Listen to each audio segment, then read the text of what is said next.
सभी साथियों को नमस्कार, गुड मॉर्निंग। तो आज है 10 जनवरी 2023 और 10 जनवरी 2023 के जितने भी इंडिया और वर्ल्ड के जो करंट अफेयर्स के क्वेश्चन बनते हैं तो आज उनका हम डिस्कशन करेंगे। पूरा वीडियो ध्यान से देखना और लास्ट में आपसे क्वेश्चन पूछूंगा जिनके जवाब आपको कमेंट बॉक्स में देना होगा। तो आज हम पढ़ेंगे प्रवासी भारतीय दिवस 2023 का। इस सम्मेलन का उद्घाटन किया गया। हार्वर्ड लॉ स्कूल सेंटर द्वारा वैश्विक नेतृत्व के लिए पुरस्कार दिया गया। और देश का पहला पूरी तरह से डिजिटल बैंकिंग वाला राज्य कौन सा बना है, इनकी आज हम चर्चा करेंगे। डेली आपको 7 बजे मेरी लाइव क्लास मिलती है और एक खास दिन आपको पता है 10 जनवरी को विश्व हिंदी दिवस बनाया जाता है। क्या 10 जनवरी को विश्व हिंदी दिवस मनाया जाता है? तो सभी विद्यार्थियों को हार्दिक शुभकामनाएं। सभी साथी एक बार वीडियो को लाइक और शेयर करना आपका काम है। पीडीएफ आपको इसकी टेलीग्राम पर मिल जाएगी। वीडियो के डिस्क्रिप्शन में टेलीग्राम का लिंक है, वहां जाकर इसकी पीडीएफ आप डाउनलोड कर सकते हो। तो स्टार्ट करें। सबसे पहले हम कल के क्वेश्चनों को रिवाइज कर देते हैं। एक बार देखिए, हाल ही में विश्व स्तर पर तीसरा सबसे बड़ा ऑटो बाजार कौन सा देश बना? तो ये बना है अपना देश भारत। अनुराग ठाकुर ने किस शहर में Y20 समिट के थीम, लोगो और वेबसाइट को लॉन्च किया? नई दिल्ली के अंदर। कौन सा शहर पहली बार फॉर्मूला ई वर्ल्ड चैंपियनशिप रेस की मेजबानी करेगा? ये करेगा हैदराबाद। और केंद्रीय मंत्री नरेंद्र सिंह तोमर ने पूर्वोत्तर कृषि कुंभ 2023 का उद्घाटन किस राज्य में किया? मेघालय में। और महिलाओं को रोजगार देने के मामले में दक्षिण भारत में कौन सा शहर सबसे शीर्ष पर है? तो ये है चेन्नई। और किन दो शहरों की पुलिस ने 2021 के लिए सर्वश्रेष्ठ पुलिस इकाई का पुरस्कार जीता? वो है जालना पुलिस और है नागपुर पुलिस। और किस राज्य में 6 से 8 जनवरी तक देश के पहले पर्पल फेस्ट का आयोजन हुआ? गोवा के अंदर। और हाल ही में किसने एशिया प्रशांत डाक संघ के महासचिव के रूप में कार्यभार संभाला? वो संभाला है विनय प्रकाशिया ने। इसकी क्विज आपको टेलीग्राम पर मिल गई और इसकी पीडीएफ भी आपको टेलीग्राम पर मिल चुकी है। और कल शाम मैंने आपको पता है जो सीईटी 7 और 8 जनवरी चारों पारियों के अंदर जो इंडिया करंट के क्वेश्चन आए थे उसका अलग से मैंने आपको वीडियो भी दे दिया है। वो वीडियो आप ज़रूर देखें ताकि आपको पता चल सके कि किस तरह के क्वेश्चन हमारे एग्जाम में आए हैं, हमें कौन से टॉपिक पढ़ने हैं, कौन सा महीना पढ़ना है या कौन सा नहीं पढ़ना, वो आपको वहाँ पे देख लेना आप।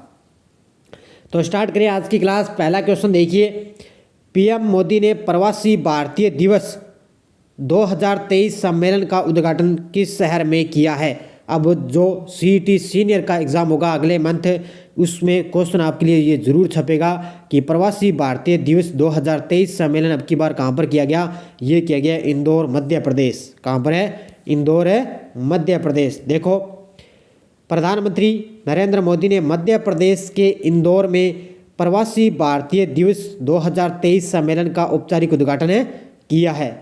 हर साल प्रवासी भारतीय दिवस 9 जनवरी को मनाया जाता है, यानी कि कल 9 जनवरी को प्रवासी भारतीय दिवस मनाया गया।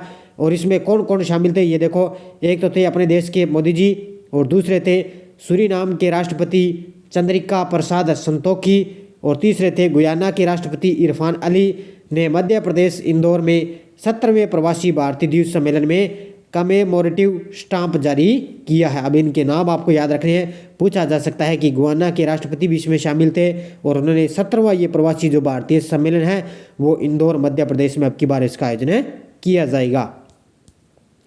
दूसरा प्रश्न देखो, राष्ट्रपति द्रौपदी मुर्मू ने SJVN की 1000 मेगावाट की सौर ऊर्जा परियोजना की आधारशिला किस राज्य में रखी? ये रखी है राजस्थान में। कहाँ पर है? राजस्थान के अंदर 1000 मेगावाट की सौर ऊर्जा परियोजना की आधारशिला रखी है। देखो पूरी डिटेल। राष्ट्रपति है द्रौपदी मुर्मू ने राजस्थान के जयपुर में हाल ही में 1000 मेगावाट की बीकानेर सौर ऊर्जा परियोजना की वर्चुअल आधारशिला रखी है। राजस्थान में जिला बीकानेर के बांदरवाला गाँव के पास सीधे खरीदी गई 5000 एकड़ जमीन पर विकसित की जा रही है ये सौर ऊर्जा परियोजना है 1000 मेगावाट की। वो कहाँ पर है? बीकानेर के बांदरवाला गांव के पास एक वहाँ पर ज़मीन है, 5000 एकड़ की ज़मीन है, वहाँ पर इसको विकसित किया जाएगा। और ये राष्ट्रपति द्रौपदी मुर्मू ने इसकी आधारशिला रखी है। बाकी डिटेल आपको 8:30 पर जो हमारी राजस्थान करंट नाना क्लासेस की आएगी उस पर आपको पूरी डिटेल बता दी जाएगी। तीसरा प्रश्न देखो, हाल ही में हार्वर्ड लॉ स्कूल सेंटर द्वारा वैश्विक नेतृत्व के लिए पुरस्कार से किसे सम्मानित किया जाएगा? तो बताइए मुझे, हाल ही में हार्वर्ड लॉ स्कूल सेंटर द्वारा वैश्विक नेतृत्व के लिए पुरस्कार से किसे सम्मानित किया जाएगा? ये किया जाएगा हमारे देश के जो 50वें मुख्य न्यायाधीश है DY चंद्रचूड़ को। किसको? हमारे देश के जो मुख्य न्यायाधीश 50वें मुख्य न्यायाधीश हैं DY चंद्रचूड़ को सम्मानित किया जाएगा। देखो पूरी डिटेल। भारत के मुख्य न्यायाधीश DY चंद्रचूड़ को देश और दुनिया भर में कानूनी पेशे के लिए उनकी जीवन भर की सेवा के लिए हार्वर्ड लॉ स्कूल सेंटर द्वारा वैश्विक नेतृत्व के लिए पुरस्कार के लिए चुना गया है और यह पुरस्कार उन्हें 11 जनवरी को एक ऑनलाइन कार्यक्रम में प्रदान किया जाएगा। ये आपको पता है कि 9 नवंबर को इन्होंने क्या है हमारे देश के 50वें मुख्य न्यायाधीश के रूप में इन्होंने शपथ ली थी DY चंद्रचूड़ ने। अब इनको क्या है हार्वर्ड लॉ स्कूल सेंटर द्वारा वैश्विक नेतृत्व के लिए पुरस्कार के लिए उनको चुना गया और 11 जनवरी को इनको ये ऑनलाइन कार्यक्रम में पुरस्कार दिया जाएगा।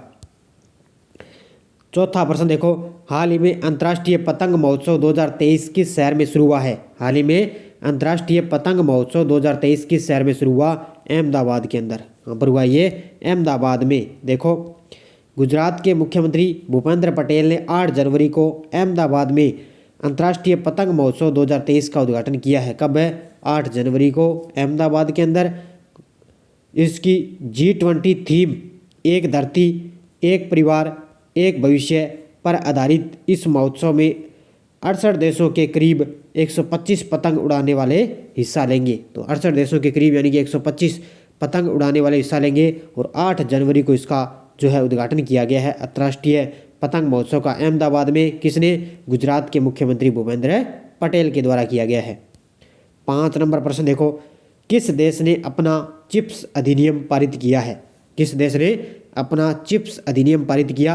अब ये चिप्स ध्यान रखना, ये 5 रुपये वाली 10 रुपये वाली वो नहीं है जो आपने आलू चिप्स खाते हैं, वो ये चिप्स अलग है, ध्यान रखना। कई अपने सोच लेते हैं ये चिप्स खाने वाली होती है, तो ये अलग है, ध्यान रखना। किस देश ने अपना चिप्स अधिनियम पारित किया? ये किया है ताइवान देश ने। किसने किया है? ताइवान ने। देखो ताइवान के सांसदों ने नए नियम पारित कर दिए हैं जो स्थानीय चिप फर्मों को अपने वार्षिक अनुसंधान और विकास व्यय का 25% कर क्रेडिट में बदलने की अनुमति देते हैं। तो ये स्थानीय चिप है और दुनिया भर के 90% एडवांस सेमीकंडक्टर ताइवान में ही तैयार किए जाते हैं। यानी कि दुनिया भर के 90% जो एडवांस सेमीकंडक्टर ताइवान में ही तैयार किए जाते हैं और अभी ये इसका विकास और 25% कर क्रेडिट में बदलने की अनुमति देते हैं ताइवान के द्वारा। छठा प्रश्न देखो, कौन सा राज्य देश का पहला पूरी तरह से डिजिटल बैंकिंग वाला राज्य बना है? कौन सा राज्य है जो देश का पहला पूरी तरह से डिजिटल बैंकिंग वाला राज्य बना? और वो है केरल राज्य। कौन सा है? केरल राज्य। देखो केरल देश का पहला ऐसा राज्य बन गया है जहां अब पूरी तरह से बैंकिंग सेक्टर डिजिटल हो चुका है।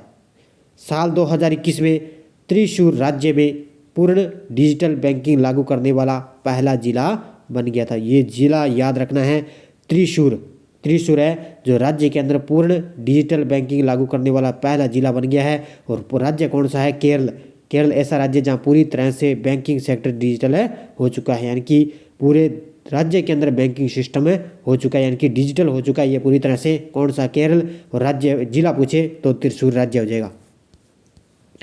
7 नंबर प्रश्न, ICICI प्रूडेंशियल लाइफ इंश्योरेंस ने किस भारतीय क्रिकेटर खिलाड़ी को एक नए अभियान के लिए साइन किया है? किसने?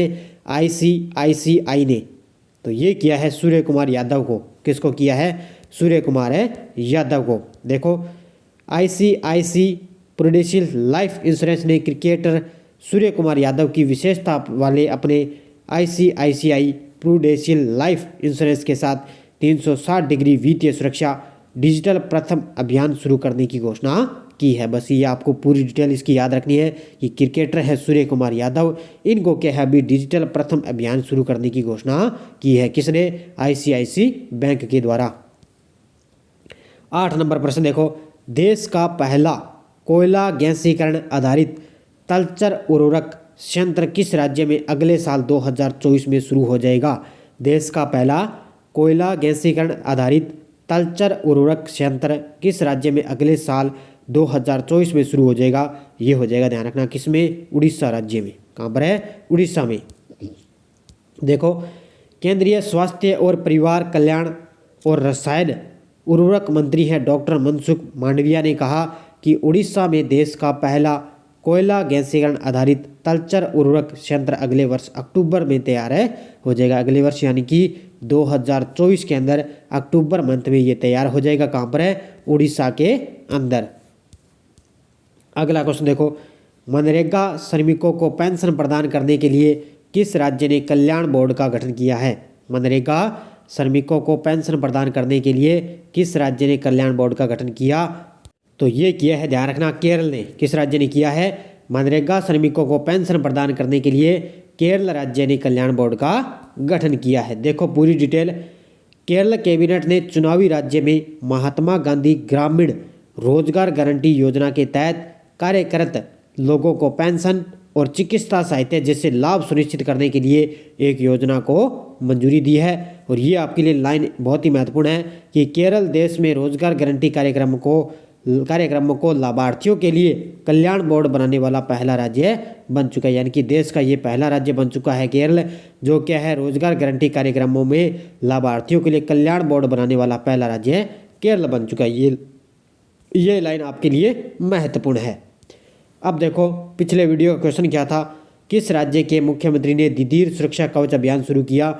ये किया है पश्चिम बंगाल की मुख्यमंत्री है ममता बनर्जी के द्वारा दीदीर सुरक्षा कवच अभियान शुरू किया गया है। बहुत सारे विद्यार्थियों ने शानदार तरीके से जवाब दिए, उन सभी को हार्दिक शुभकामनाएं। अब कई विद्यार्थी मुझे पूछ रहे थे कि सीईटी की कट ऑफ कितनी जाएगी? सीईटी की कट ऑफ कितनी जाएगी? तो ध्यान रखना, इसमें नेगेटिव मार्किंग थी नहीं थी, 150 क्वेश्चन आए थे। तो ध्यान रखना, अब कई जो है कैटेगरी के अंदर आपको पता है 55% भी इसमें लेने जरूरी है। कुछ के लिए आपको पता है 60% भी मार्क्स लेने आपके लिए ज़रूरी है। 55 के हिसाब से आप जोड़ सकते हो और 60 के हिसाब से भी आप जोड़ सकते हो। उसके लिए आप ये आपको बस पेपर पास करना है, उसी के हिसाब से आगे आप एग्ज़ाम में बैठ सकोगे। अब देखो क्वेश्चन फॉर यू, किस देश ने मधुमक्खियों के लिए दुनिया के पहले टीके के उपयोग को मंजूरी दी है? Canada, Israel, America, China? इसका जवाब आपको कमेंट बॉक्स में देना है। तो सभी साथी एक बार वीडियो को जाते जाते लाइक और शेयर करना आपका काम है। बड़े शानदार तरीके से आपको 7 बजे मेरी इंडिया करंट की क्लास और कल शाम मैंने आपको बताया सीईटी के लिए स्पेशल आपके लिए जो आए हुए क्वेश्चन है उसका वीडियो भी आपको मैंने दे दिया है। तो शानदार तरीके से आगे सीईटी सीनियर का एग्ज़ाम है, तो 2022 पूरे साल का आपको करंट पढ़ना पड़ेगा, इससे बाहर आपका करंट भी बाहर नहीं जाएगा। तो धन्यवाद सभी विद्यार्थियों को। जय हिंद, जय भारत।